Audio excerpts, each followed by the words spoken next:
बिस्मिल्लाहिर्रहमानिर्रहीम वत्लु अलैहिम नबा इब्नई आदम बिलहक़ इज़ क़र्रबा क़ुरबानन फ़तक़ुब्बिल मिन अहदिहिमा वलम युतक़ब्बल मिनल आख़र क़ाल लअक़्तुलन्नक क़ाल इन्नमा यतक़ब्बलुल्लाहु मिनल मुत्तक़ीन लइन बसत्त इलय्य यदक लितक़्तुलनी मा अना बिबासितिन यदिय इलैक लियक़्तुलक इन्नी अख़ाफ़ुल्लाह रब्बल आलमीन इन्नी उरीदु अन तबूअ बिइस्मी व इस्मिक फ़तकून मिन अस्हाबिन नार व ज़ालिक जज़ाउ ज़ालिमीन फ़तव्वअत लहू नफ्सुहु क़त्ल अख़ीह फ़क़तलहु फ़अस्बह मिनल ख़ासिरीन फ़बअसल्लाहु ग़ुराबन यबहथु फ़िल अर्दि लियुरियहु कैफ़ युवारी सव्अत अख़ीह क़ाल या वैलता अअजज़्तु अन अकून मिस्ल हाज़ल ग़ुराब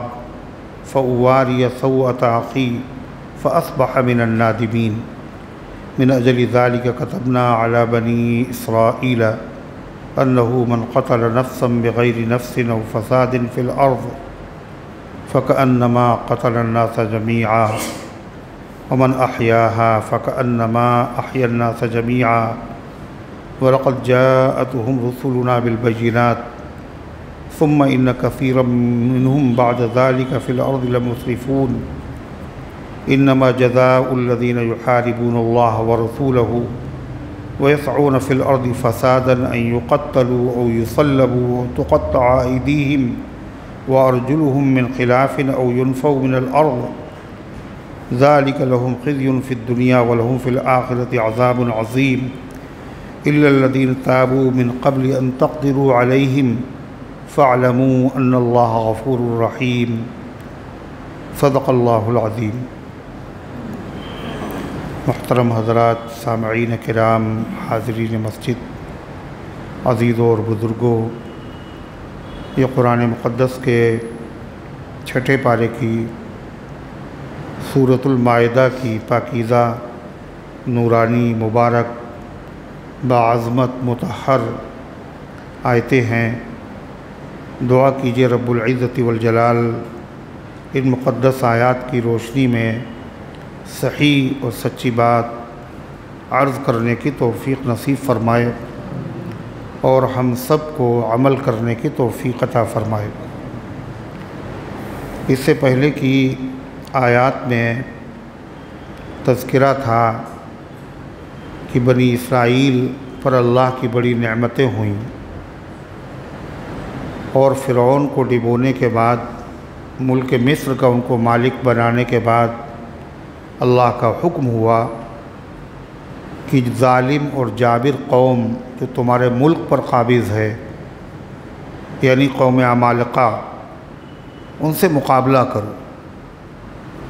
तो बनी इसराइल ने बड़ी बुज़दिली दिखाई और खौफज़दा होकर भागने लगे और मूसा अलैहिस्सलाम से कह दिया कि आप जाएं और आपका खुदा जाए और हम तो यहीं बैठे रहेंगे।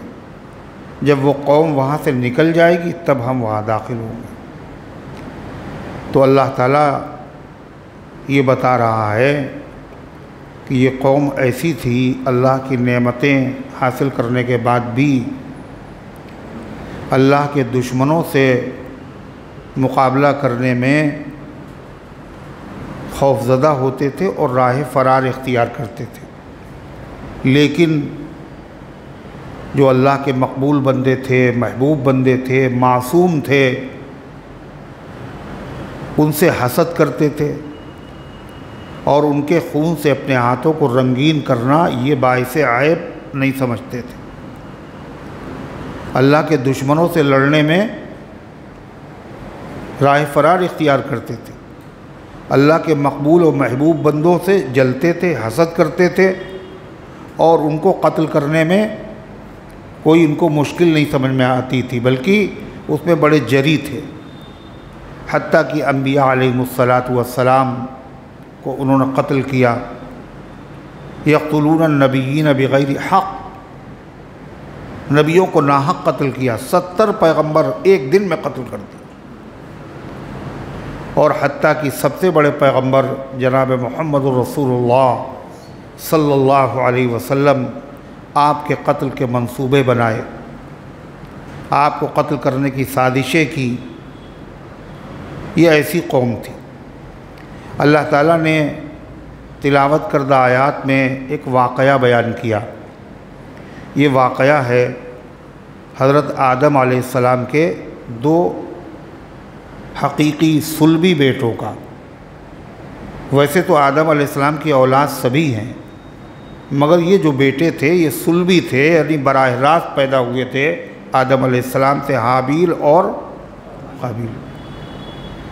उनका वाक़या बयान किया। कुरान वाक़े की किताब नहीं, कुरान किस्से और कहानी की किताब नहीं, मगर कुरान में वाक़यात बयान किए गए।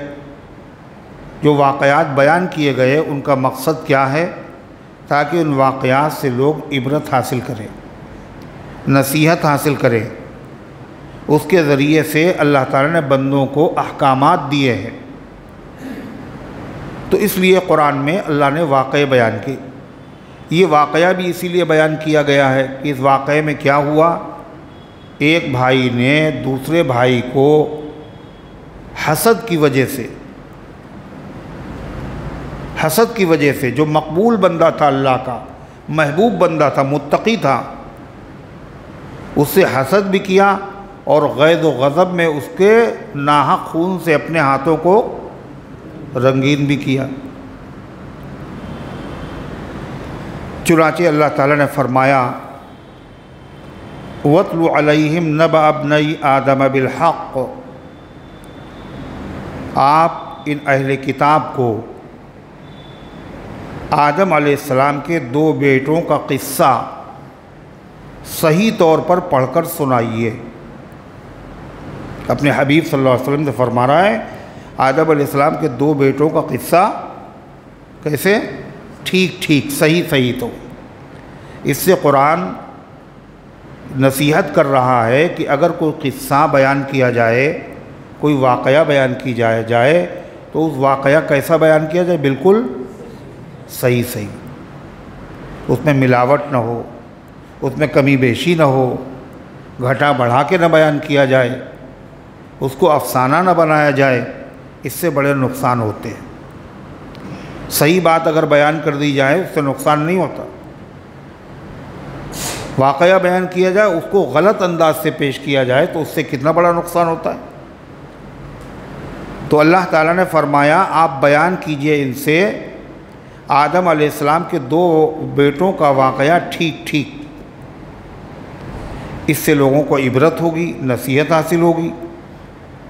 और दूसरी चीज़ ये है, ये आपकी नबूवत की दलील भी है, आपके नबी होने की दलील भी है। इसलिए कि ये वाक़या कब का है? आदम अलैहिस्सलाम के बेटों का, जो उनके सुलभी बेटे थे, जो उन्हीं से पैदा हुए थे बराह रास्त। और इतना पुराना वाक़या और आप बयान कर रहे हैं और बिल्कुल ठीक ठीक, सही सही। ये कैसे हो सकता है? आपने पढ़ा भी नहीं, आप पढ़े लिखे भी नहीं, आप उम्मी भी हैं, और इतना पुराना वाक़या सही सही बयान करने का मतलब ये है अल्लाह ने वही के ज़रिए से आपको ये वाक़या बताया है। और वही जिस पर नाजिल होती है वो पैगंबर होता है। ये आपकी नबूवत की दलील।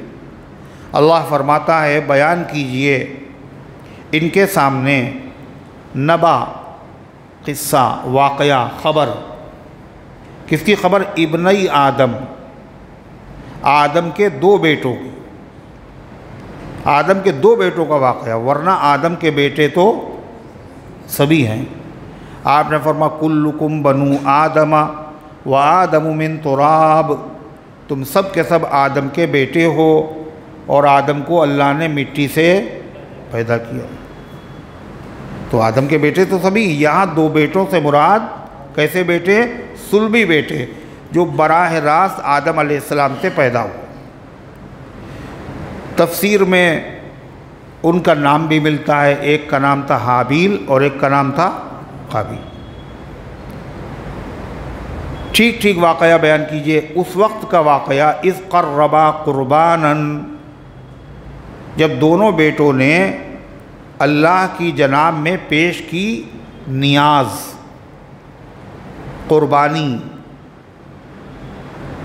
अल्लाह के दरबार में पेश की। फ़तुक़ुब्बिल मिन अहदिहिमा, तो वो कबूल कर ली गई उनमें से एक की तरफ से, वलम युतक़ब्बल मिनल आखर, और नहीं कबूल की गई दूसरे बेटे की तरफ से।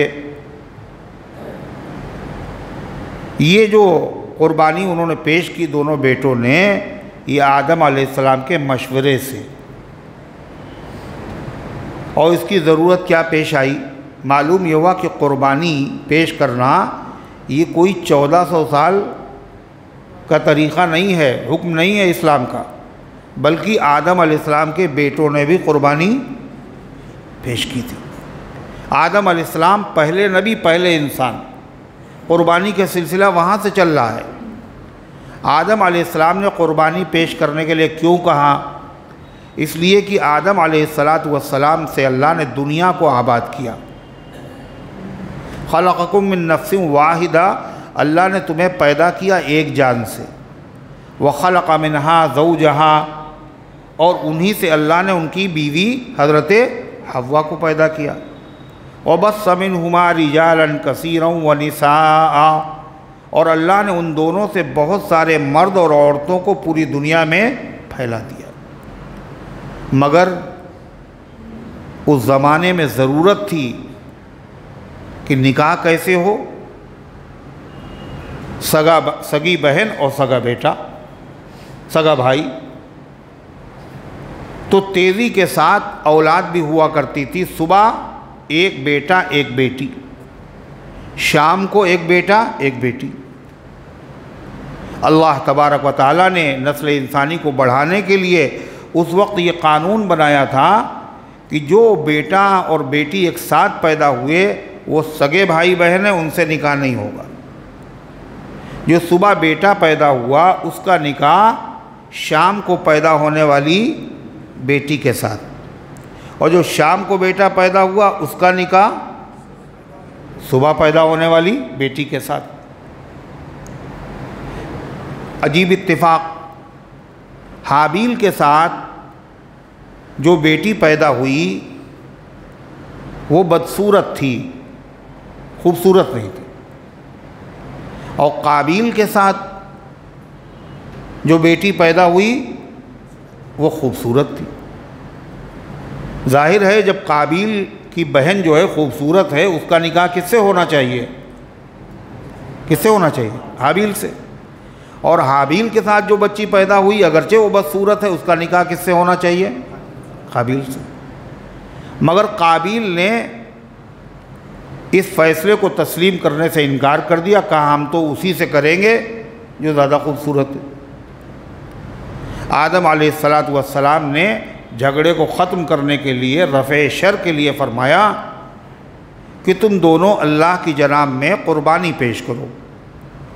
जिसकी क़ुरबानी कबूल हो जाए वो इस बच्ची से निकाह कर सकता है। और आदम अलैहिस्सलाम को यकीन था कि कबूल होगी क़ुरबानी किसकी? जो बेटा हक़ पर है, जो उसूल का मानने वाला है, शरीयत को तस्लीम करने वाला, उसी की कबूल होगी। इसलिए उन्होंने कहा कि क़ुरबानी पेश करो। चुनाचे हाबील के पास दुम्बे थे, बहुत उम्दा किस्म का एक दुम्बा उन्होंने क़ुरबानी के लिए तजवीज़ किया और मैदान में उसे ले जाके रखा। और काबील काश्तकारी करता था, उसने कुछ दाने गल्ले, कुछ गंदुम के खोशे, कुछ बालियाँ ले जाके मैदान में बतौर क़ुरबानी के रख दी, बतौर नियाज के।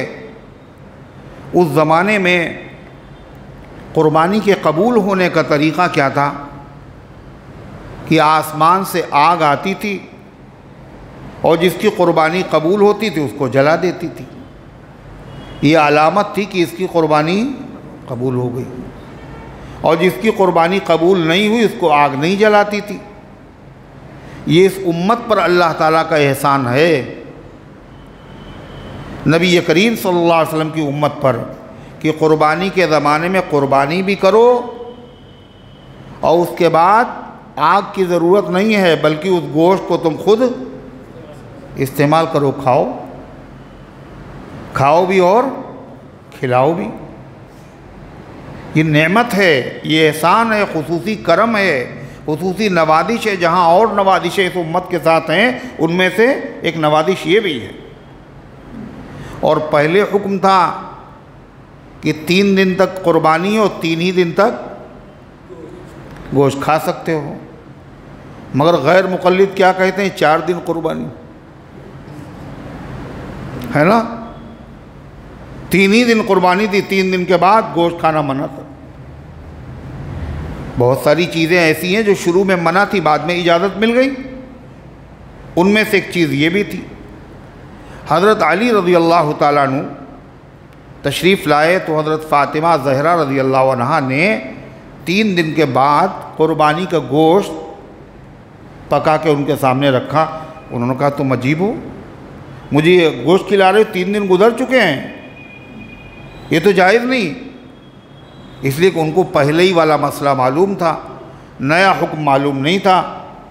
तो हज़रत फ़ातिमा ज़हरा रज़ी अल्लाह अन्हा ने फरमाया अब अल्लाह की तरफ से 3 दिन के बाद भी इजाज़त हो गई। न सिर्फ 3 दिन, न सिर्फ 13 दिन, न 3 महीने, बल्कि एक कुर्बानी से लेकर दूसरी कुर्बानी तक अगर आप स्टोर कर सकें, बचा सकें, तो इजाज़त में कोई शुबा नहीं जायज़ होने में। एक अलग बात है अफजल क्या है, उसके 3 हिस्से किए जाएं, एक गरीबों को और एक जो है इज़्ज़ा अक़रबा को और एक अपने इस्तेमाल में लाया जाए, ये अफजल है। मगर जायज़ क्या है, किसी को एक बोटी भी आप न दें और सब खुद खा जाएं, जब भी गुनाह नहीं होगा अफजल। तो गर्दे की हज़रत आदम अलैहिस्सलाम के दोनों बेटों ने जो कुर्बानी पेश की, तो कुर्बानी किसकी, एक की कबूल हो गई, एक की नहीं कबूल हुई। कुरान यही कह रहा है। किसकी कबूल हुई, हाबिल की, और किसकी नहीं कबूल हुई, काबिल की। पहले भी वो खिलाफ वर्जी कर रहे थे, अब कुर्बानी के ज़रिए से भी फ़ैसला हो गया कि तुम्हारा निकाह इस बच्ची के साथ नहीं हो सकता बल्कि हाबिली के साथ होगा। अब जाहिर बात है हसद पैदा हुआ, एक तो वैसे निकाह नहीं हो रहा था, दूसरे कुर्बानी भी इन्हीं की कबूल हो गई, हसद पैदा हुआ। जब हसद पैदा हुआ तो गुस्सा और गज़ब भी पैदा हुआ कि इनकी क्यों कबूल हुई, मेरी क्यों नहीं कबूल हुई। तो उसने अपने भाई को कत्ल की धमकी देना शुरू की, पहले हसद और फिर कत्ल की धमकी। अल्लाह फरमाता है कबूल हो गई उनमें से एक की और नहीं कबूल हुई दूसरे की। क़ाल लअक़्तुलन्नका, तो जिसकी कबूल नहीं हुई वो जल गया, हसद करने लगा, गुस्से में भर गया, धमकियां देने लगा। उसने कहा लअक़्तुलन्नका, मैं तुझे ज़रूर कत्ल करूँगा। तो उसने जवाब में क्या कहा, क़ाल इन्नमा यतक़ब्बलुल्लाहु मिनल मुत्तक़ीन, अल्लाह कबूल करता है मुत्तक़ियों का अमल। यानी अगर तुम्हारी कुर्बानी कबूल नहीं हुई, हमारी कबूल हो गई, इसमें मेरा कोई कसूर नहीं है। इसलिए कि अल्लाह के वहाँ ज़बरदस्ती थोड़ी चलती है, अल्लाह के वहाँ क्या चलता है, तक़वा चलता है, तक़वा।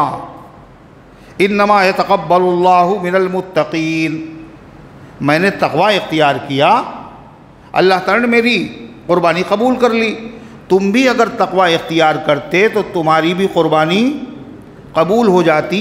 अल्लाह को तुमसे कोई ज़िद नहीं है, उसके अल्ताफ़ तो हैं आम, शहीदी सब पर। शहीदी एक शायर का नाम है, तखल्लुस। अल्ताफ़ के माने रहमतें, नवादिशें, इनायतें, नेमतें। उसके अल्ताफ़ तो हैं आम, शहीदी सब पर। उसकी नेमतें तो सब के ऊपर बरस रही हैं। तुझसे क्या ज़िद थी, अगर तू किसी काबिल होता, अगर तुम इन नेमतों के लायक होते तो अल्लाह सबको दे रहा है, तुम्हें भी देता। मगर कसूर इसमें किसी और का नहीं, कसूर किसका है, तुम्हारा है। तुमने तक़वा इख्तियार नहीं किया, बल्कि तुमने गुनाह का रास्ता इख्तियार किया। पहले तो तुमने कहा हम उससे निकाह करेंगे खिलाफ उसूल, और फिर जब कुर्बानी कबूल नहीं हुई तो फिर जब से समझ जाते कि तक़वे की वजह से मेरी कुर्बानी कबूल नहीं हुई है, हमें तक़वा इख्तियार कर लेना चाहिए, बजाय इसके जिसकी कबूल हो गई उससे जलने लगा, हसद करने लगा, कत्ल की धमकियाँ देने लगा, लाअक़्तुलन्नका, मैं तुम्हें ज़रूर कत्ल कर दूँगा।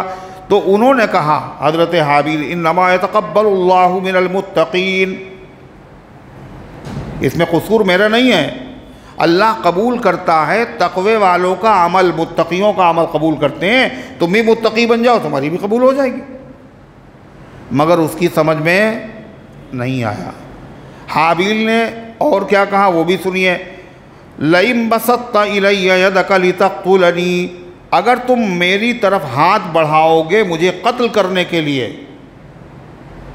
तो समझ लो मा अना बिबासिती यदी इलैक, तो मैं अपना हाथ तुम्हारी तरफ नहीं बढ़ाऊंगा, लिअक़्तुलक, तुम्हें कत्ल करने के लिए।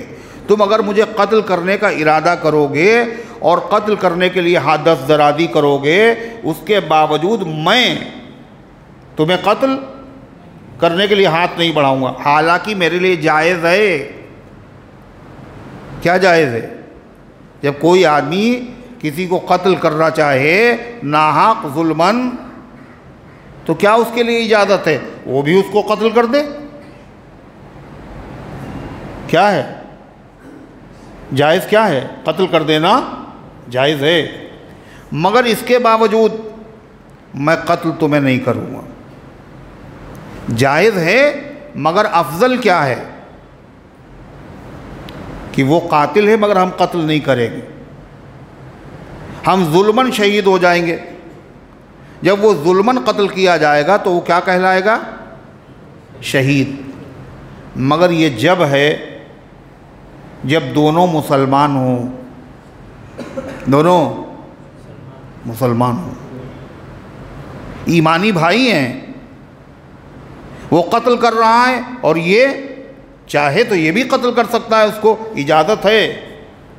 लेकिन अगर ना कत्ल करे और सब्र कर ले, ये आला दर्जा है, इसको शहादत का दर्जा मिलेगा, और वो आदमी क्या होगा? मुजरिम और गुनहगार होगा। ये आला मकाम है। इस पर अमल किसने किया? हज़रत काबिल ने।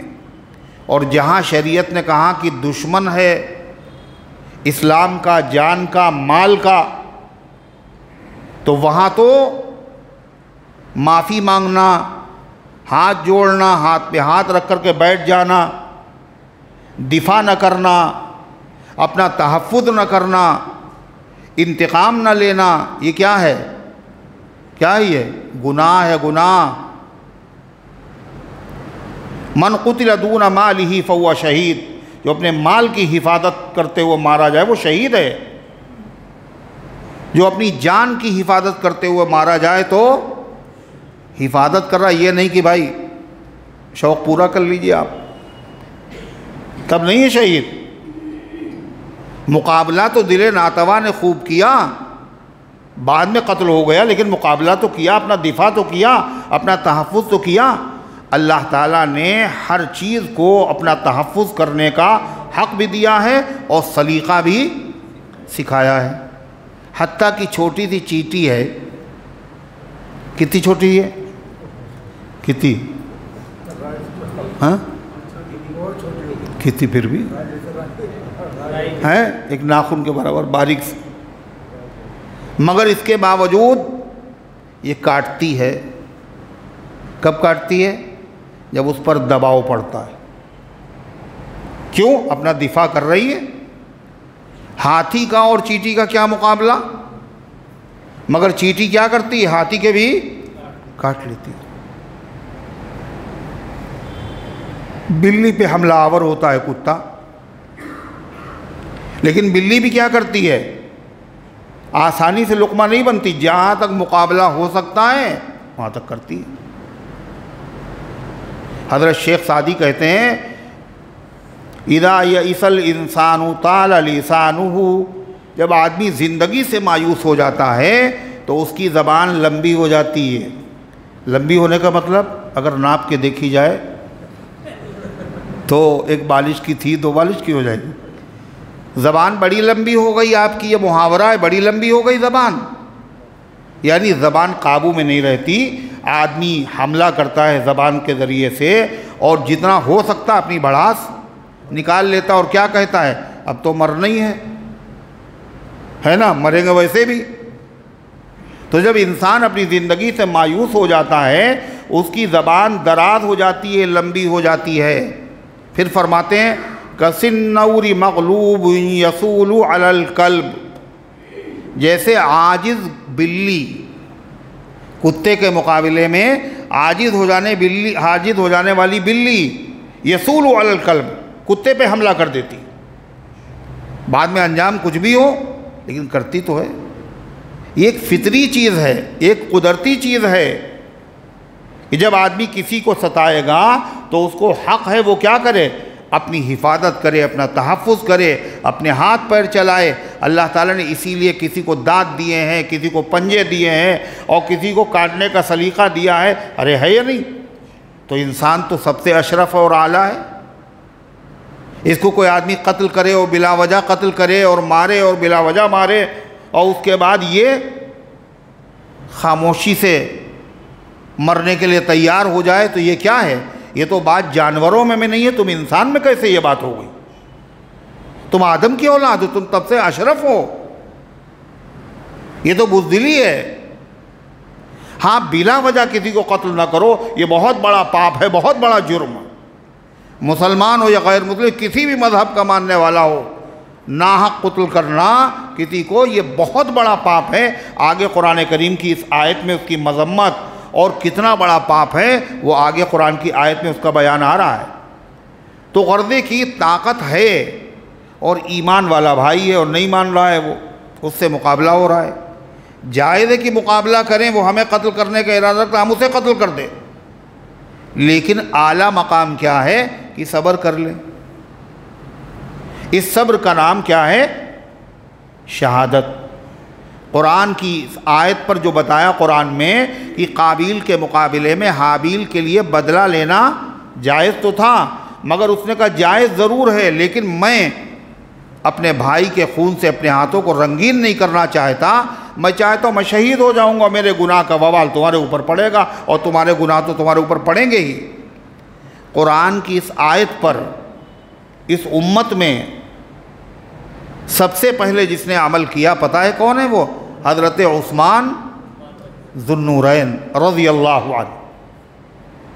उनके जो कातिल थे वो कौन थे? सब कलमा पढ़ने वाले थे। जो बागी बन के आए थे सब कलमा पढ़ने वाले थे नहीं थे?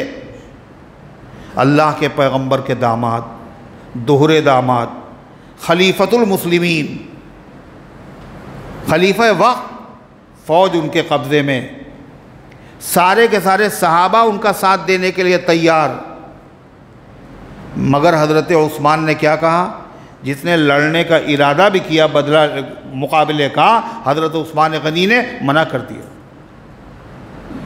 हज़रत अली को मना किया, हज़रत ज़ुबैर को मना किया, हज़रत तलहा को मना किया, अपने खादिमों से कह दिया, ग़ुलामों से कह दिया जो तलवार रखे वो आज़ाद।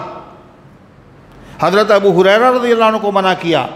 इसीलिए इन बड़े बड़े सहाबा ने जब कसम दे के वापस कर दिया तो ख़ुद तो नहीं गए, मगर अपने बेटों को हिफाजत के लिए दरवाज़े पर पहरेदार मुकर्रर कर दिया। हज़रत अली ने किसको भेजा? अब सोच रहे हैं हज़रत अली के बेटे कौन थे? हज़रत हसनैन को भेजा और अपने ग़ुलाम को भी भेजा। उनके ग़ुलाम का नाम क्या था? हज़रत अली के ग़ुलाम का नाम कंबर, उनको भी भेजा। हज़रत ज़ुबैर ने अब्दुल्ला इब्न ज़ुबैर को भेजा। हज़रत तलहा ने अपने बच्चों को भेजा। और ये हज़रात उन बागियों के तीरों से ज़ख्मी भी हुए और बागी लोग दरवाज़ा छोड़कर पीछे की दीवार फांद करके अंदर दाखिल हुए और हज़रत उस्मान गनी रज़ियल्लाहु अन्हु ने कोई उनसे मुकाबला नहीं किया। हज़रत उस्मान गनी ने कोई उनके पास न छुरी न चाकू, वो कर क्या रहे थे? कुरान पाक की तिलावत। और कुरान की तिलावत कैसे कर रहे थे? कुरान में देख के कर रहे थे। हालांकि हज़रत उस्मान गनी बड़े आला दर्जे के हाफिज़ थे, इतने आला दर्जे के हाफिज़ थे कि रोज़ाना नमाज में रात में कुरान ख़त्म करते थे, इतने अच्छे हाफिज़। मगर शहादत से पहले वो तिलावत कर रहे हैं और कुरान में देख के कर रहे हैं। क्यों? इसलिए कि तिलावत का आला दर्जा क्या है कि कुरान पाक देख के तिलावत की जाए, डबल सवाब होता है, एक कुरान की ज़ियारत का, दूसरे कुरान पाक की तिलावत का। ज़बान भी तिलावत करती हो, इबादत करती हो, और आँखें भी इबादत करती हैं, और खून उसी के ऊपर गिरा, कोई मुकाबला नहीं किया। गनी के बागियों को और उनके वार को देखो, गनी के बागियों को और उनके वार को देखो। बसीरत हो तो ज़ुन्नूरैन के किरदार को देखो। कोई खंजर चलाता है, कोई महवे तिलावत है, वो खंजर चला रहे हैं और वो तिलावत में मसरूफ़ हैं। और अल्लाह के नबी सल्लल्लाहु अलैहि वसल्लम के बारे में बताया। साहबा ने पूछा फिर क्या होगा, आप मना भी कर रहे हैं, मुकाबला भी न कीजिए, कैसे नजात मिले? कहना नजात बहुत आसान है। अल्लाह के रसूल सल्लल्लाहु अलैहि वसल्लम को और अबू बकर उमर को मैंने ख्वाब में देखा है, और उन हजरात ने मुझसे कहा उस्मान रोज़ा मेरे साथ इफ्तार करना। अल्हम्दुलिल्लाह मैंने आज रोज़ा रखा है, जुमे का दिन है, इफ्तार से पहले पहले मैं शहीद कर दिया जाऊँगा। पूरे तौर पर तैयार हो करके हज़रत उस्मान गनी शहीद हुए। ये कुरान की इसी आयत पर अमल था। क्यों? ये कलमा तो पढ़ते हैं। मदीने तय्यबा की सरज़मीन किसी कलमा पढ़ने वाले के खून से रंगीन हो, और मेरी वजह से मुझे ये गवारा नहीं। कहा मदीना छोड़ दीजिए, कहा अल्लाह के नबी का पड़ोस छोड़ दें, ये भी गवारा नहीं। कहा अच्छा खिलाफत छोड़ दीजिए, कहले ये भी नहीं हो सकता। क्यों? अल्लाह के रसूल सल्लल्लाहु अलैहि वसल्लम फरमाया था उस्मान अल्लाह तुम्हें कमीज़ पहनाएगा और लोग उस कमीज़ को उतारना चाहेंगे, अगर तुमने उसको उतार दिया तो जन्नत की खुशबू नसीब नहीं हो। दरवाज़ा खुल जाता। अगर हज़रत उस्मान गनी बागियों को कहना मान लेते, जो खलीफा होता लोग चढ़ जाते, जो खलीफा होता यही कहते हम तुम्हें माजूल कर रहे हैं, हटो। तो गर्दे की कुरान की इस आयत पर हज़रत अबू अयूब सख्तियानी रहमतुल्लाह अलैह फरमाते हैं, कुरान की इस आयत पर हाबील के बाद इस उम्मत में सबसे पहले किसने अमल किया?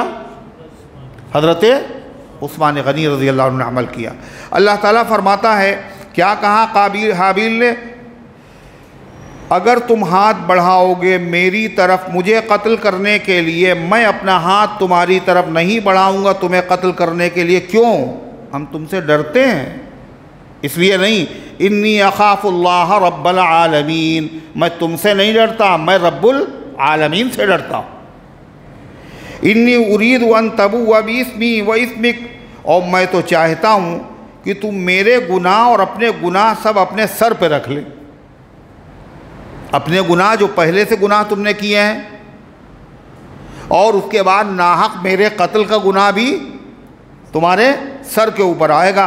फतकून मिन अस्हाबिन नार, फिर तुम जाओगे दोज़खियों में, तुम शामिल हो जाओ दोज़ख में जाने वालों में। वज़ालिका जज़ाउ ज़ालिमीन, और यही सज़ा है जुल्म करने वालों की। क्या? जालिम का ठिकाना कहाँ है? जन्नत या जहन्नम? जहन्नम। अल्लाह ताला फरमाता है, जब ये कहा था हाबील ने तुम कत्ल भी करो, हम कत्ल नहीं करेंगे, है ना, मुझे अल्लाह से डर लग रहा है, तो फिर भी उसके दिल में थोड़ी बहुत तब्दीली आना चाहिए थी इरादे में। मगर क्या हुआ? फ़तव्वअत लहू क़त्लहू फ़तव्वअत लहू नफ्सुहू, उसके नफ्स ने उसको आमादा किया क़त्ल अख़ी, अपने भाई के कत्ल करने पर। यानी पहले जब आदमी जुर्म करता है पहली मर्तबा, तो क्या होता है? झिझकता है ना, करें ना करें, ना करें, झिझकता है। लेकिन इंसान का जो नफ्स है ये बुराई का हुक्म देता है इंसान को, कहता कर लो देखा जाएगा।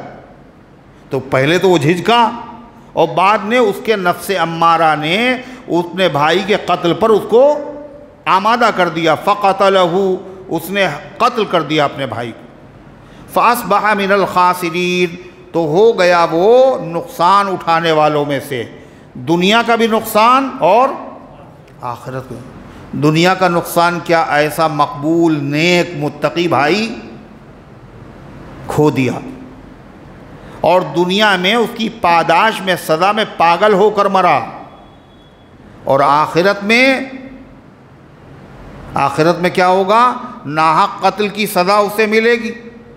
और चूँकि उसने पहली मर्तबा कत्ल नाहक का दरवाज़ा खोला था, बाद में दुनिया में जितने नाहक कत्ल होंगे उन सब के गुनाहों के बराबर उसको गुनाह होता रहेगा, उनको भी गुनाह होगा। ऐसा नहीं है जो नाहक कत्ल करेंगे वो बच जाएंगे, कहा ये तो काबिल के ज़िम्मे जाएगा, चलो हम तो बच गए, ऐसा नहीं है। उन पर भी गुनाह होगा और उतना ही गुनाह काबिल के ऊपर होगा। क्यों होगा, इसलिए कि कत्ल नाहक का दरवाज़ा दुनिया में उसी ने खोला है। हदीस में है, मन सन्ना सुन्नतन हसनतन फलहू अजरुहा व अजरु मन अमिल बिहा। जब कोई नया अच्छा तरीक़ा जारी करता है, नेकी वाला रास्ता कोई जारी करता है, तो उसको उसका सवाब मिलता है, और जितने लोग उसकी नकल करते हैं उनकी नेकियों के बराबर भी उसको सवाब मिलता है, उनको भी मिलता है, इसको भी मिलता है। इसका उल्टा भी होता है क्या, वमन सन्ना सुन्नतन सय्यतन, जो आदमी कोई बुरा तरीक़ा दुनिया में राइज करता है, फ़अलैहि विज़रुहा, तो उस पर उस बुरा तरीक़ा जारी करने का वबाल पड़ता है। व विज़रु मन अमिल बिहा, और जितने लोग उस तरीक़े पर चलेंगे उनके गुनाहों के बराबर भी उस पर वबाल लगता चला जाएगा। कितना बड़ा खसारा है। फ़अस्बह मिनल ख़ासिरीन, तो हो गया वो नुकसान उठाने वालों में से, दुनिया का भी नुकसान और आखिरत का नुकसान। अब ये पहली मौत थी आदम अलैहिस्सलाम की औलाद में, कोई इससे पहले मरा तो था नहीं, कत्ल तो कर दिया, अब लाश का क्या करें, परेशान। अल्लाह तबारक व तआला ने उसकी रहनुमाई की, और कैसे रहनुमाई की कि एक कौवा आया और उसने अपने पंजों से और चोंच से ज़मीन को खोदा और दूसरे मरे हुए कौवे को उसमें घड़े में डाल करके ऊपर से मिट्टी डाल दी। चुनाचे इसकी समझ में आया, अल्लाह ने उस जानवर के ज़रिए से इसकी रहनुमाई की है कि तुमसे अच्छा तो जानवर है जो अपने भाई की लाश को यूं नहीं छोड़ा उसने, बल्कि क्या किया, पहले गड्ढा खोदा और दफनाया। और तमाम परिंदों में कौवा ही वो ऐसा परिंदा है जो किसी कौवे की लाश को खुला छोड़ देने पर सबसे ज़्यादा शोर मचाता है। अरे मचाता नहीं मचाता, एहतजाज। अल्लाह फरमाता है फ़बअसल्लाहु ग़ुराबा, अल्लाह ने भेजा एक कौवे को, यबहसु फ़िल अर्ज़, वो ज़मीन को खोदता था, काहे के लिए, लियुरियहु कैफ़ युवारी सव्अत अख़ी, ताकि वो उसको तालीम दे, उसको सिखाए कि अपने भाई की लाश को किस तरीक़े से छुपाए। जब देखा काबिल ने, एक कौवे ने दूसरे कौवे की लाश को छुपा दिया, तो उसको बड़ी निदामत हुई, बड़ा पछतावा हुआ। अपनी कमअक्ली के ऊपर क्या कहा, कुरान कहता है क़ाल या वैलता अअजज़्तु अन अकून मिस्ल हाज़ल ग़ुराब, कहने लगा हाय अफसोस मेरी हालत पर, क्या मैं इस कौवे से भी गया गुजरा हो गया कि मैं इस कौवे के बराबर भी ना हो सका। मिस्ल हाज़ल ग़ुराब फ़उवारिया सव्वता अख़ी, कि मैं अपने भाई की लाश को छुपा देता, हमसे अच्छा तो ये कौवा है। फिर क्या हुआ, फ़अस्बह मिनन नादिमीन, तो बड़ा शर्मिंदा हुआ। मगर ये शर्मिंदा होना इस वजह से नहीं था कि हमसे गुनाह हो गया, हमसे कसूर हो गया, हम माफ़ी अल्लाह ताला से मांगें और जो हमसे गुनाह हुआ उसकी तलाफ़ी करें, इसलिए नहीं था। अगर आदमी इसलिए गुनाह के बाद शर्मिंदा, हमसे गलती हो गई, कोताही हुई, हमें नहीं करना चाहिए था, अल्लाह के सामने रोए गिड़गिड़ाए माफ़ी मांगे, तो क्या है, इसी का नाम तो तौबा है। ये निदामत जो पछतावा है इसी का नाम तौबा है। मगर यहाँ जो काबिल नादिम और शर्मिंदा हुआ, ये पछतावा उसको किस बात पर, कत्ल पर नहीं हुआ। काहे पे हुआ कि हमसे ज़्यादा अक्लमंद तो कौआ है। फासबहा मिनन नादिमीन, तो हो गया वो शर्मिंदगी उठाने वालों में से शर्मिंदा हो गया वो। अल्लाह फरमाता मिन अजली ज़ालिक, इसी वजह से। किस वजह से? कि नाहक कत्ल के ज़रिए से दुनिया का भी खसारा होता है और आखिरत का भी खसारा होता है। और दुनिया में क्या होता है, उसकी वजह से बदअमनी फैलती है।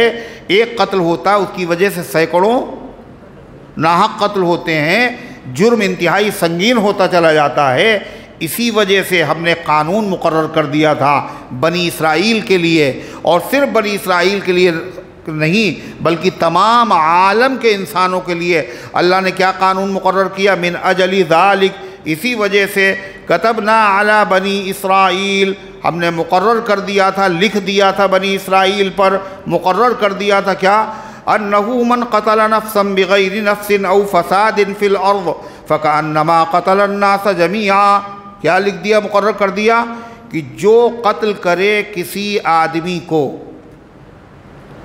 बिग़ैरि नफ्सिन, बग़ैर किसी जान के, बग़ैर किसी जान के, ऐसा नहीं है उसने किसी को कत्ल किया, उस पर जुर्म साबित हो गया, उसके बदले में उसको कत्ल कर दिया गया। ये कत्ल कौन सा है? बग़ैर जुर्म के नहीं है, बल्कि जुर्म के बाद, अरे जुर्म के बाद ही तो कत्ल हुआ। इसको क्या कहा जाता? क़िसास। किसी ने नाहक कत्ल किया किसी को, साबित हो गया कि यही मुजरिम है, तो शरीयत का क्या कानून है, इन्न नफ्स बिन्नफ्स, किसी जान की अगर किसी ने किसी की जान ली है तो उसके बदले में उसकी जान ली जाएगी, इसी का नाम क़िसास है। तो अल्लाह फरमाता जिसने कत्ल किया किसी को बिग़ैर नफ्सिन, बग़ैर किसी जान के बदले में, औ फ़सादिन फ़िल अर्ज़, या ज़मीन में फ़साद के बग़ैर, न वो आदमी फ़सादी था, न उसने किसी को नाहक कत्ल किया था, और फिर भी उसको कत्ल कर दिया।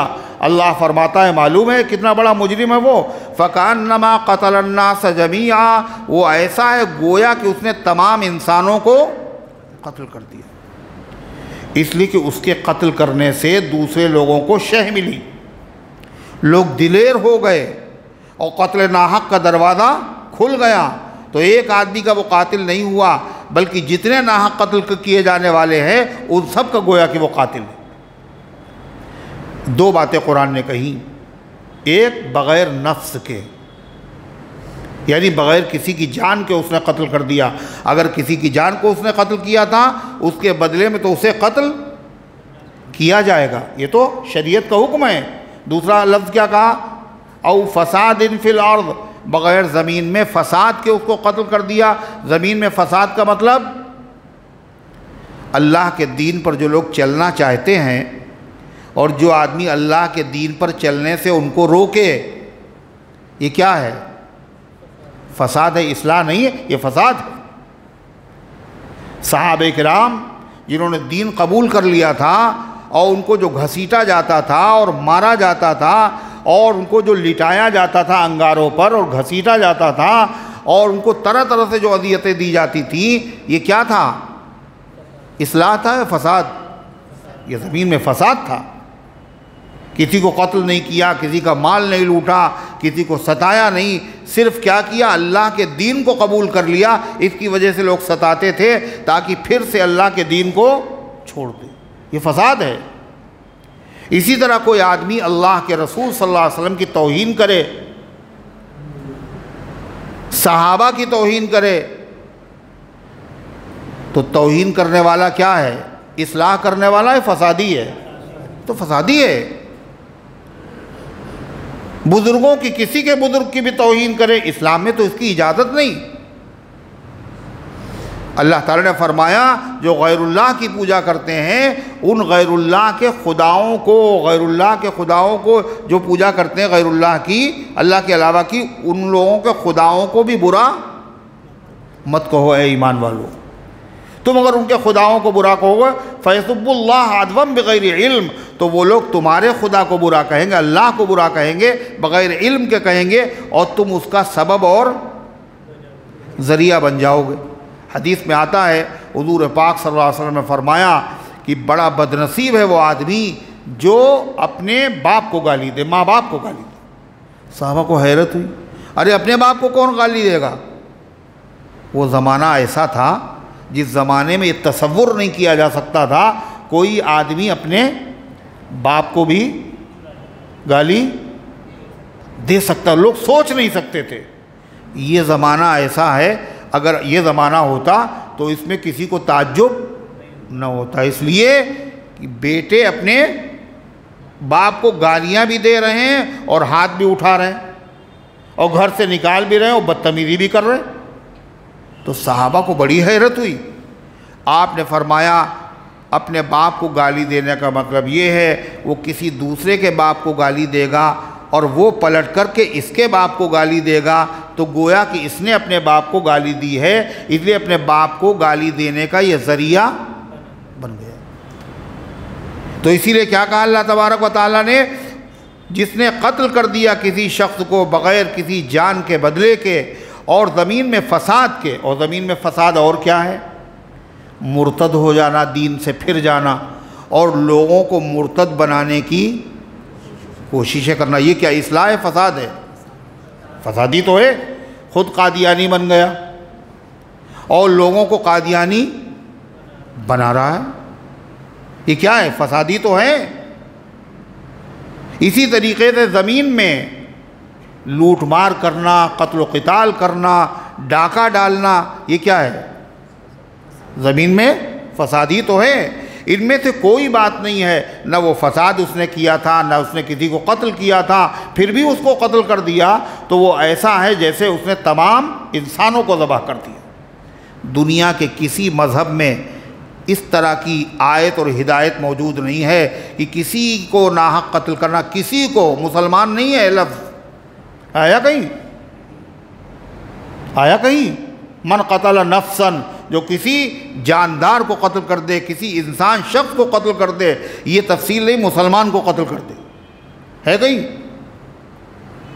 है दुनिया के किसी मज़हब में ऐसी तालीम? फरमाया तस्वीर का दूसरा फ़क़ान नमा क़तल अन्नास जमीआ, तो गोया कि उसने तमाम आदमियों को कत्ल कर डाला। वमन अहयाहा, और जो किसी इंसान को ज़िंदा कर दे, ज़िंदा करने का मतलब, ज़िंदा करना तो अल्लाह का काम है, ज़िंदा करने का मतलब ये है उसकी जान बचा ले। वो बेगुनाह कत्ल किया जा रहा था, कोई उसके पीछे पड़ा था, उसने क्या किया? उसको छुपा लिया, उसको अमन दे दिया, उसको कत्ल होने से बचा लिया।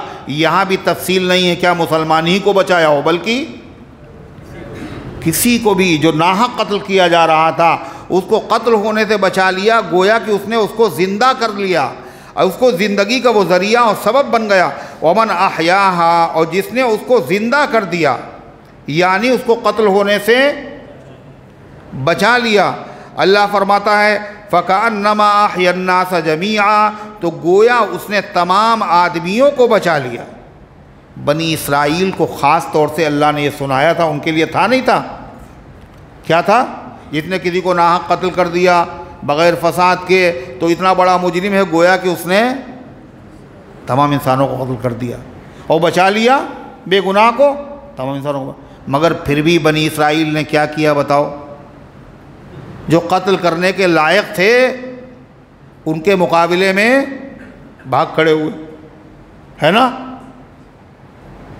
और जो अल्लाह के मकबूल बंदे थे, महबूब बंदे थे, गुनाहों से बिल्कुल मासूम थे, अंबिया अलैहिमुस्सलातु वस्सलाम, उनके खून से अपने हाथों को रंगीन किया और फिर भी दावा क्या करते? नहनु अब्नाउल्लाहि व अहिब्बाउ, हम अल्लाह के बेटे हैं, अल्लाह के महबूब हैं। नबियों को कत्ल करने के बाद जब किसी भी बेगुनाह को कत्ल करने वाला मुजरिम इतना बड़ा है, गोया उसने तमाम इंसानों को कत्ल कर दिया, तो तमाम इंसानों में जो सबसे कामिल, अकमल, सबसे अशरफ और सबसे आला और सबसे आदम शख्सियत है, यानी जनाबे मुहम्मद रसूलुल्लाह सल्लल्लाहु अलैहि वसल्लम की, जो आपके कत्ल करने का मंसूबा बनाए और आपको जहर दे दे खाने में, और जो आपके ऊपर पत्थर फेंक कर मारने की कोशिश करे, जो आप सल्लल्लाहु अलैहि वसल्लम के कत्ल जादू कराए, जो आपको कत्ल करने के मंसूबे बनाए, आप बताइए वो अल्लाह के वहाँ कितना बड़ा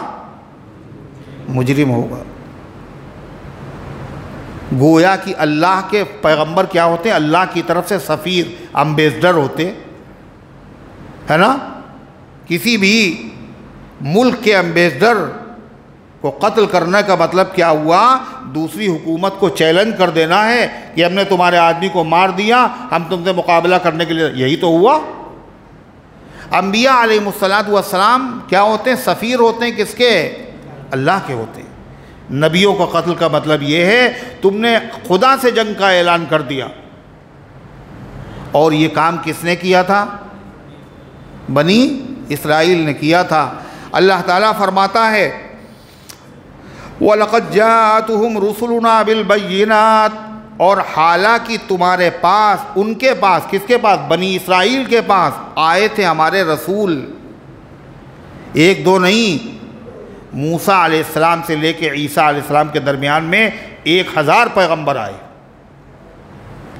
एक वक्त में सैकड़ों पैगंबर। जब ही तो कत्ल किया उन्होंने, इसलिए कि हर इलाके के लिए अलग नबी, हर कौम के लिए अलग नबी, एक ही वक्त में कई कई पैगंबर। लक़द जाअतहुम रुसुलुना, और आए थे उनके पास यानी बनी इसराइल के पास से बहुत से पैगंबर बिल बय्यिनात। और कैसे आए थे? खाली हाथ नहीं आए थे, बल्कि अपनी पैगंबर होने की दलीलें और मोजिज़ात लेके आए थे। फिर भी इन जालिमों ने उनको जानकर पहचान कर ये अल्लाह के नबी हैं, अल्लाह के पैगंबर हैं, फिर भी उनको कत्ल कर दिया। जो आम इंसान को कत्ल कर दे जब वो इतना बड़ा मुजरिम है, जो अल्लाह के नबियों को और अल्लाह के सफ़ीरों को और पैगंबरों को कत्ल कर दे, वो क्या है? वो कितना बड़ा मुजरिम। अल्लाह ताला फरमाता है सुम्मा इन्ना कसीरम मिनहुम बाद ज़ालिका फिल अर्ज़ि लमुस्रिफून, उसके बाद भी उनमें से बहुत से लोग, किनमें से? बनी इसराइल में से बहुत से लोग, बाद ज़ालिक, इसके बाद भी, फिल अर्ज़ि लमुस्रिफून, दुनिया में ज़्यादती करने वाले ही रहे। यानी दुनिया में फिर भी उन्होंने इस्लाह नहीं की, बल्कि फ़साद ही फैलाते रहे। अपने ज़माने नबियों को कत्ल किया और आखिरी पैगंबर के कत्ल के मंसूबे बनाए। और आज भी क्या कर रहे हैं वो दुनिया में? जो यहूदी हैं क्या कर रहे हैं? बनी इसराइल नाहक कत्ल कर रहे हैं, फ़लस्तीनियों को मार रहे हैं, ज़रा बराबर भी तरस नहीं आता। अल्लाह ताला फरमाता है इन्नमा जज़ाउल्लज़ीना युहारिबूनल्लाह व रसूलहू व यसअूना फ़िल अर्ज़ि फ़सादा, तो ऐसे लोग क्या हैं? हकीकत में ज़मीन में फ़साद भी बर्पा करने वाले हैं। और ऐसे लोग किससे जंग करने वाले हैं? अल्लाह से। क्यों? अल्लाह से जंग करने वाले कहाँ हुए? वो तो इंसानों से लड़ रहे हैं। कहा नहीं, अल्लाह ताला ने अपने कानून के एतबार से, अल्लाह के रसूल ने अपने कानून के एतबार से जिनको अमन दे दिया, जिनकी जान की तहफ़्फ़ुज़ की ज़मानत ले ली, अब उसके बाद उनको कत्ल करना हकीकत में क्या है? किससे लड़ना है? अल्लाह से लड़ना ही नहीं लड़ना। क्या कहा हुज़ूर पाक सल्लल्लाहु अलैहि वसल्लम ने? मुझे हुक्म दिया गया मैं जिहाद करूं, हत्ता यक़ूलु ला इलाहा इल्लल्लाह, यहाँ तक कि वो ला इलाहा इल्लल्लाह कह लें। और जब ला इलाहा इल्लल्लाह कह लें तो उन्होंने अपनी जान भी हमसे बचा ली, अपना माल भी हमसे बचा लिया। अब उनकी जान, माल, उनकी इज़्ज़त, आबरू सब दूसरे मुसलमान पर हराम है, हराम। हिफाजत करना ज़रूरी। फिर खाली मुसलमान ही नहीं, इस्लामी हुकूमत में जो गैर मुस्लिम रियाया रहती है और वो वहाँ के कानून को मानती है और टैक्स देती है, जिज़िया अता करती है, ऐसे लोगों को भी इस्लामी कानून में, अल्लाह उसके रसूल के कानून में क्या है? जान की भी हिफाजत का अमन दिया गया और माल की हिफाजत का भी जिम्मेदारी ली गई। ज़िम्मी उसे कहते हैं। ज़िम्मी मतलब ज़िम्मा लिया है उनकी जान और माल की हिफाजत का। किसने? अल्लाह ने और अल्लाह के रसूल ने। अगर कोई मुसलमान किसी गैर ईमान वाले को जो इस्लामी हुकूमत में रहता हो नाहक अगर कत्ल कर दे, हालांकि वो गैर ईमान वाला है और ये ईमान वाला है। जब जुर्म साबित हो जाएगा तो उसके बदले में इस ईमान वाले को कत्ल किया जाएगा। अल्लाह का ज़िम्मा है, अल्लाह के रसूल का ज़िम्मा है। और जिनकी जिम्मेदारी अल्लाह उसके रसूल ने ली हो, कोई आदमी ऐसे लोगों को कत्ल करे, इसका मतलब क्या हुआ? वो किससे लड़ रहा है? अल्लाह के बंदों से नहीं, बल्कि वो अल्लाह से लड़ रहा है। और जब अल्लाह से लड़ेगा तो फिर उसकी सज़ा उसे मिलनी चाहिए, नहीं मिलनी चाहिए? अल्लाह ताला ने ख़ुद उसकी सज़ा दुनिया में बयान की। क्या बयान की?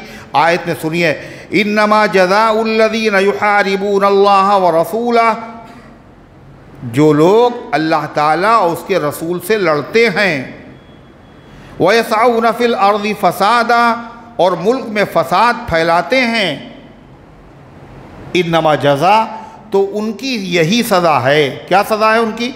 अन युक़त्तलू, कि वो कत्ल कर दिए जाएं, एक सज़ा।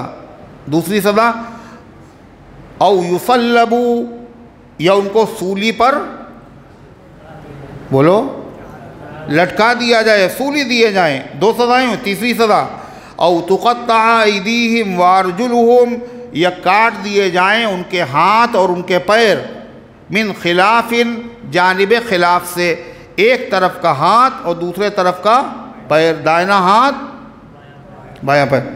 औ युनफ़ऊ मिनल अर्ज़, या उनको ज़मीन से निकाल दिया जाए, यानी अपने शहर से निकाल करके जेल खाने में उनको बंद कर दिया जाए। 4 सज़ाएँ खुदा ने बताई किसकी? जो अल्लाह उसके रसूल से लड़ने वाले हैं। उलमा ने लिखा इसमें कौन कौन लोग आते हैं? इसमें वो आते हैं जो बागी हैं, इस्लामी हुकूमत हो और उससे जो बगावत करने वाला गिरोह हो, वो क्या है? अल्लाह उसके रसूल से लड़ने वाले हैं। इसी तरीके से जो लोग डाका डालते हैं, क्या करते हैं? डाका डालते हैं। पूरा गिरोह, गैंग है, लोगों को मारते भी हैं और लोगों का पैसा और दौलत लूट लेते हैं। ऐसे लोग बताओ इस्लाह करने वाले हैं या फसाद करने वाले? क्या करने वाले? फसाद करने वाले। और फसादी आदमी को अगर सज़ा न मिले तो फसाद घटेगा, बढ़ेगा? बढ़ेगा। और फसादी आदमी को अगर सज़ा दे दी जाए तो फसाद मिट जाएगा। ये ज़मीन अल्लाह की, ये दुनिया अल्लाह की। अल्लाह चाहता है इस दुनिया में अमन कायम हो, इस दुनिया से फसाद मिट जाए। इसलिए अल्लाह ताला ने फसादियों के लिए क्या किया? ख़ुद कानून बना दिया कि ये सज़ा है, इस सज़ा में रियायत न की जाए। न किसी हाकिम को इस सज़ा को बदलने का हक़ है, न किसी को इसके बारे में सिफारिश करने का हक़ है। अगर सिफारिश करके बच गया तो दूसरे लोग क्या करेंगे? वो भी यही करेंगे, हम भी बच जाएंगे सिफारिश करके। रिश्वत दे के अगर बच गया तो दूसरे लोग भी कत्ल करेंगे, फसाद करेंगे। क्यों? जैसे ये बच गया हम उससे ज़्यादा दे देंगे। अरे होगा नहीं होगा? और अगर जुर्म साबित होने के बाद वाकई सज़ा दे दी जाए तो दुनिया के अंदर क्या होगा? ये सज़ाएँ हैं तो बज़ाहिर सख्त, लेकिन इन सज़ाओं से क्या होगा? ये हकीकत में पूरी इंसानियत पर रहम का ज़रिया है, पूरी इंसानियत के तहफ़्फ़ुज़ का ज़रिया है, पूरी इंसानियत के बका का ज़रिया है। भेड़िए पर अगर कोई आदमी तरस खाए, अरे बेचारा भेड़िया है, इसको छोड़ो और जाने दो, तो ये क्या है बताइए? ये भेड़िए पे इसने तरस खाया, मगर आदम की औलाद पे इसने क्या किया? जुल्म किया है। भेड़िए को छोड़ देने का मतलब ये हुआ कि हाँ तुम इंसानों को खाओ, है? हज़रत शेख सादी फरमाते हैं कि किसी भेड़िए को छोड़ देना कि जुल्मस्त बर फर्जंद आदम, ये आदम की औलाद पर जुल्म, और अल्लाह जुल्म को पसंद नहीं करता, अल्लाह फसाद को पसंद नहीं करता। इसलिए अल्लाह ताला सज़ाएँ मुकर्रर फरमाई। इस्लाम में सज़ाएँ मुकर्रर है जराइम की। कुछ जराइम ऐसे होते हैं जिनकी सज़ा कै बजे है? 8:45 बजे जमात। कुछ जराइम ऐसे हैं जिनकी सज़ा शरीयत ने मुकर्रर नहीं की, बल्कि हाकिम वक्त को इख्तियार दिया, जैसा जुर्म हो वैसी सज़ा उनको तजवीज़ कर दी जाए। उनको कहते हैं ताज़ीरात। क्या कहते हैं? हिंदुस्तान को जो कानूनी सज़ाएँ हैं उनको कहा जाता है ताज़ीरात हिंद। कुछ जराइम ऐसे हैं जिनकी सज़ा अल्लाह ताला ने मुकर्रर कर दी खुद, फिर में बाद वो जराइम हैं जिनमें अल्लाह का हक़ है गालिब और बंदों का हक़ मग़लूब, और बाद वो हैं जिनके अंदर बंदों का हक़ गालिब है, अल्लाह का हक़ बंदों का हक़ ज़्यादा है।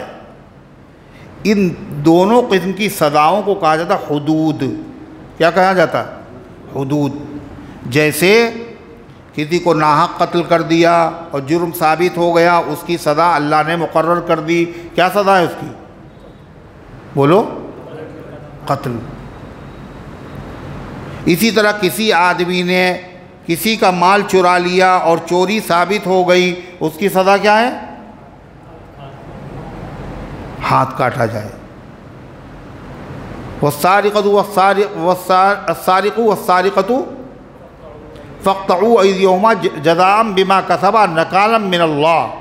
चोरी करने वाला मर्द हो या औरत, जुर्म साबित हो जाए उनका हाथ काट दो।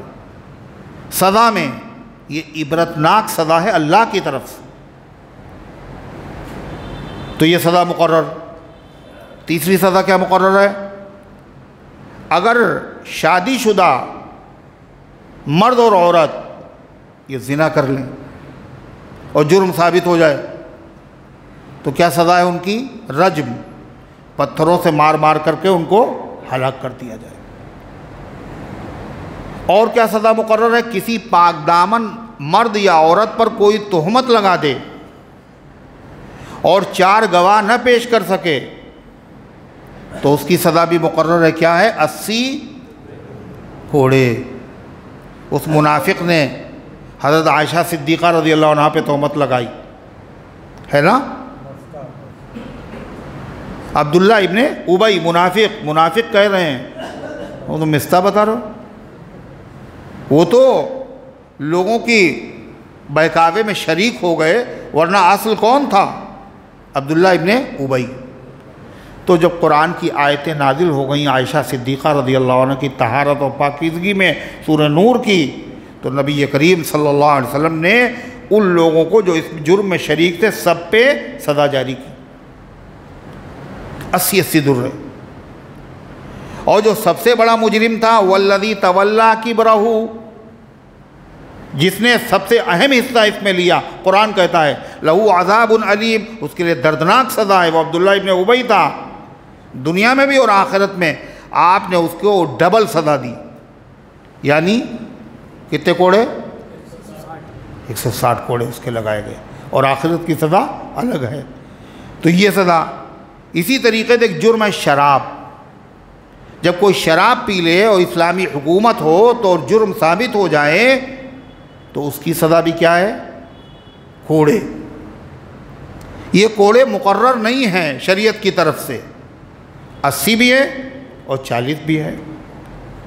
ये सब चीज़ें साबित है, इजमाए उम्मत से साबित हैं। तो इन सज़ाओं को क्या कहा जाता है? हुदूद। क्या कहा जाता है? हुदूद। हुदूद का मतलब ये कोई हाकिम वक्त इसमें रद्दोबदल नहीं कर सकता, और कोई कितना ही बड़ा हो ऐसे मुजरिम की सिफारिश भी नहीं कर सकता।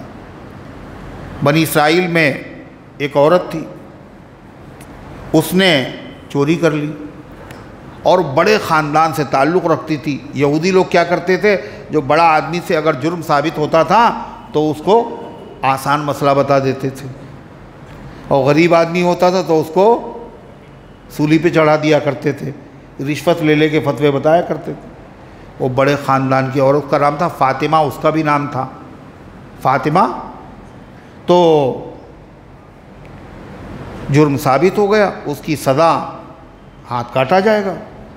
तो लोगों ने कहा कि सिफारिश करवाए अल्लाह के नबी से, और सिफारिश के लिए किसको तजवीज़ किया? हुजूर जिसको बहुत चाहते थे, उनको भी चाहते थे, उनके बेटे को भी चाहते थे। जानते हैं, हिब्बु रसूलिल्लाह, अल्लाह के महबूब, हिब्बु रसूलिल्लाह, अल्लाह के महबूब के बेटे हज़रत उसामा और हज़रत ज़ैद, जो आज़ाद करदा आपके ग़ुलाम थे हज़रत ज़ैद मुहिब्बु रसूलिल्लाह, अल्लाह के नबी के चहीते महबूब मशहूर थे वो, और थे वो चहीते। उनके बेटे हज़रत उसामा थे, वो भी बड़े चहीते थे, और हुजूर सल्लल्लाहु अलैहि वसल्लम ने वफ़ात से पहले सो गए भाई, तो झंडा अड्डा आपने बना के एक लश्कर का अमीर बना के उनको रवाना किया था, वो तफसील आएगी कहीं पर। तो और फिर आपका वफ़ात हो गई, तो हज़रत सिद्दीक़ अकबर रज़ियल्लाहु अन्हु ने हज़रत उसामा से इजाज़त ली, भाई उमर को यहाँ रहने दो, हालात ऐसे हैं, इनकी यहाँ ज़रूरत है, आप लश्कर लेकर के जाइए। तो खैर हज़रत उसामा चले गए। हज़रत फ़ारूक आज़म जब उनसे मिलते थे हज़रत उसामा से, तो पता क्या कहते थे? क्या कहते थे उनसे? अस्सलामु अलैका अय्युहल अमीर, ऐ अमीर तुम पे अल्लाह का सलाम हो, तुम पे सलामती हो। अमीर कहते थे अपना। हज़रत फ़ारूक आज़म सारी ज़िंदगी उनको अमीर कह कर के सलाम कहते। क्यों? अल्लाह के नबी ने उनको कम उम्री के बावजूद अमीर मुकर्रर किया। वो हज़रत उसामा, उनसे लोगों ने कहा आप सिफारिश कर दीजिए कि अल्लाह के रसूल सल्लल्लाहु अलैहि वसल्लम कत्ल के अलावा, हाथ काटने के अलावा कोई और नरम सज़ा तजवीज़ कर दें। अब वो तो बच्चे थे, कम उम्र थे, वो आ भी गए, और जैसे आपसे सिफारिश की तो आपके इतने चहीते थे, चहीते के बेटे थे, चेहरा गुस्से से सुर्ख हो गया आप, और आपने फरमाया तशफ़ऊ फ़ी हद्दिम मिन हुदूदिल्लाह, क्या तुम अल्लाह की मुकर्रर करदा सदाओं में सिफारिश करने आए हो? जो महबूब तरीन शख्स था उसको भी आपने डांट दिया, इसमें किसी की सिफारिश करने का भी हक़। फिर आपने क्या कहा? खुदा की कसम ये फ़ातिमा मखज़ूमिया है, अगर फ़ातिमा बिन्ते मोहम्मद आज़नल्लाहु मिनहा, अल्लाह तबारक व तआला उनको इसमें पनाह में रखे, हज़रत फ़ातिमा ज़हरा मेरी बेटी से भी अगर ये जुर्म साबित होता, लक़तातु यदहा, तो मैं उसका हाथ काट देता। कोई रियायत नहीं, इनको कहते हुदूद। तो यहाँ जो सज़ा बयान की गई है वो ऐसे लोगों की है जिन्होंने डाका डाला। अब उनकी सज़ाएँ क्या बयान की गई? कत्ल, सूली देना, और हाथ पैर काटना, और जिलावतन करना, जेल में ठूस देना। 4 तरह की सज़ाएँ हैं। किसकी हैं? जो गिरोह की शक्ल में डाका डालते हैं, ज़मीन में फसाद बर्पा करते हैं, अमन व अमान को तबाह करते हैं। 4 तरह की सज़ा क्यों हैं? इसलिए कि 4 तरह के जराइम भी होते हैं। बाद डाकू ऐसे होते हैं जिन्होंने कत्ल तो किया मगर माल नहीं छुआ, तो उनकी सज़ा क्या बताई गई? उनको कत्ल कर दिया जाए। कत्ल भी किया और माल भी लिया, इनकी सज़ा क्या बताई गई? दूसरी, युसल्लबू, इनको सूली पे लटका दिया जाए। तीसरा जुर्म क्या बताया? उन्होंने माल तो ले लिया मगर कत्ल नहीं किया, उनकी सज़ा क्या है? उनके हाथ पैर काट दिए जाए। चौथी सज़ा क्या बताई? उनको जिला वतन कर दिया जाए, जेल में डाल दिया। ये कौन लोग हैं? इनके कत्ल का और माल लेने का इरादा तो था मगर ये अपने मकसद में कामयाब नहीं हो पाए, पहले ही गिरफ़्तार हो गए, तो इनकी सज़ा ये है। सुनिए अल्लाह क्या कहता है, इन्नमा जज़ाउल्लज़ीना युहारिबूना अल्लाह व रसूला, और जो लोग अल्लाह ताला उसके रसूल से लड़ते हैं, वयसऊना फिल अर्दि फसादा, और मुल्क में फ़साद फैलाते फिरते हैं, अन युक़त्तलू, उनकी यही सज़ा है कि कत्ल किए जाएँ, और युसल्लबू, या सूली दिए जाएँ, और तुक़त्ता अयदीहिम व अर्जुलुहुम, या उनके हाथ और पाँव मुखालिफ जानिब से काट दिए जाएँ, और युनफ़ऊ मिनल अर्द, या ज़मीन से निकाल दिए जाएँ। ज़ालिका लहुम ख़िज़्युन फ़िद दुनिया, ये तो उनके लिए दुनिया में रुसवाई है, आखिरत में इसके अलावा सज़ा है। वलहुम फ़िल आखिरति अज़ाबुन अज़ीम, मगर आखिरत में उनके, और आखिरत में उनके लिए बहुत बड़ा अज़ाब। फिर आगे क्या फरमाया? इल्लल्लज़ीना ताबू मिन क़ब्लि अन तक़दिरू अलैहिम, मगर जो लोग, जो डाकू, जो फसादी तौबा कर ले। कब तौबा कर लें? मिन क़ब्ली, इससे पहले, अन तक़दिरू अलैहिम, कि तुम उनको गिरफ़्तार करो। गिरफ़्तार होने से पहले ही उन्होंने क्या कर ली? तौबा कर ली। ये सज़ा अल्लाह का हक़ है, इसलिए अल्लाह ताला इस सज़ा को उनको माफ़ कर देगा। फ़अलमू अन्नल्लाह गफ़ूरुर रहीम, तुम जान लो बेशक अल्लाह ताला गफ़ूर है, बख्शने वाला, रहम फरमाने वाला है। लेकिन जो बंदों का हक़ होगा वो अल्लाह माफ़ नहीं करेगा। जो माल लिया है वो वापस करना पड़ेगा, कत्ल किया है तो बदले में कत्ल किया जाएगा। उससे पहले गिरफ़्तार हो गए इससे पहले तो अगर वो तौबा कर ले तो अल्लाह ताला क्या करेगा, उनको माफ़ कर देगा। लेकिन जिसने ज़िना कर लिया, जिसने चोरी कर ली, जिसने तोहमत लगा दी, इसमें बंदे का हक़ गालिब है। अल्लाह का कानून तो है मगर बंदे का हक़ है ये। इसलिए अगर वो आदमी तौबा भी कर ले उसके बावजूद ये सज़ाएँ उसके ऊपर बोलो नाफिज होंगी। यानी तौबा कर ली इसने ज़िना से, सच्ची पक्की तौबा कर ली, लेकिन बंदे का हक़ उसने मारा है, इसलिए रज्म उसकी सज़ा है, हाथ कटेगा उसका। अल्लाह ने अपना हक़ माफ़ कर दिया तौबा करने से, मगर ये जो बंदे का हक़ था ये माफ़ नहीं होगा। अल्लाह तबारक व तआला इन गुज़ारिशात को कबूल फ़रमाए, अमल करने की तौफ़ीक़ अता फ़रमाए।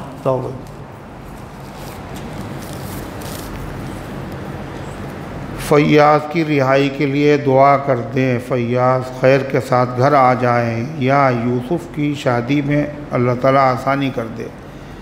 फ़ैयाज़ साहब और उनके अलावा जितने लोग बेकसूर जेलों में क़ैद हैं, अल्लाह ताला उन सब को रिहाई के असबाब पैदा फ़रमाए और उजरत के साथ, इज़्ज़त के साथ अल्लाह उनको बरी फ़रमा दे। यूसुफ़ साहब और उसके अलावा जितने भी लोग हैं जो जिनको रिश्तों की ज़रूरत है, अल्लाह ताला उन सब के रिश्ते मुहैया फ़रमा दे और उनके रिश्तों को आसानी के साथ पाए तकमील तक पहुँचा दे। मुस्तकिल तबीयत ख़राब रहती है, इलाज चलता रहता है, इतना इलाज भी नहीं कर पा रहे हैं क्योंकि हम किराए पर रहते हैं। आप दुआ कर दिए, अल्लाह ताला आपको शिफाए कामिला आजिला मुस्तमर्रा दायमा नसीब फ़रमाए और उम्मत के तमाम बीमारों को शिफा अता फ़रमाए। अम्मी की बहुत रमज़ान से तबीयत ख़राब है, उनकी बहुत कमज़ोरी हो गई है, अल्लाह ताला उनको शिफा अता फ़रमाए और उम्मत के तमाम बीमारों को शिफा अता फ़रमाए। अल्लाहुम्मा सल्लि अला सय्यिदना व अला आलि सय्यिदना कमा तुहिब्बु व तर्दा अदद मा तुहिब्बु व तर्दा। अल्लाहुम्मा अंतस्सलाम व मिनकस्सलाम तबारकत या ज़ल जलालि वल इकराम। रब्बना आतिना फ़िद दुनिया हसना व फ़िल आखिरति हसना व क़िना अज़ाबन्नार। ऐ अल्लाह हम सब की हाज़िरी को अपनी रहमत से कबूल फ़रमा, ईमान कामिल अता फ़रमा, आमाल सालिहा की तौफ़ीक़ अता फ़रमा। ऐ अल्लाह इस दर्स क़ुरान को अपनी रहमत से कबूल फ़रमा, क़ुरानी अहकामात और इबरत और नसीहत की बातें अल्लाह तूने सुनने और सुनाने की तौफ़ीक़ दी, अमल की भी तौफ़ीक़ अता फ़रमा दे। इसकी बरकत से अक़ायद अखलाक मुआशरे की इस्लाह फ़रमा दे, इसको हम सब की नजात और मग़फ़िरत का ज़रिया बना दे। इसकी बरकत से बीमारों को शिफा अता फ़रमा, हाजतमंदों की हाजतों को पूरा फ़रमा। जो दुआओं के तालिब है, उन्होंने लिखा है या कहा है या उनका हक़ है या वो उम्मीद रखते हैं, उन सब के नेक मक़ासिद में कामयाबी नसीब फ़रमा। जो दुनिया से जा चुके अल्लाह उन सब की मग़फ़िरत फ़रमा। हमारे मुल्क की, हमारे वतन की, हमारे शहर की फ़िरक़ा परस्तों की शरारत से अल्लाह हिफाजत फ़रमा। जान की, माल की, इज़्ज़त की, आबरू की, मसाजिद की, मदारिस की, मराकिज़ इस्लामिया की हिफाजत फ़रमा। ऐ अल्लाह फितना और फ़साद फैलाने वालों के मंसूबों को अल्लाह नाकाम फ़रमा दे, उनकी तदबीरों को उन्हीं पर उलट दे। ऐ अल्लाह गर्मी की शिद्दत को ख़त्म फ़रमा दे, ऐ अल्लाह मौसम को खुशगवार बना दे। ऐ अल्लाह जो दुनिया से जा चुके उन सबको माफ़ फ़रमा, हम सबको इस्लाम पर ज़िंदा रख, ईमान पर मौत दे, ईमान वालों के साथ हश्र फ़रमा। आमीन या रब्बल आलमीन व सल्लल्लाहु अला नबील करीम।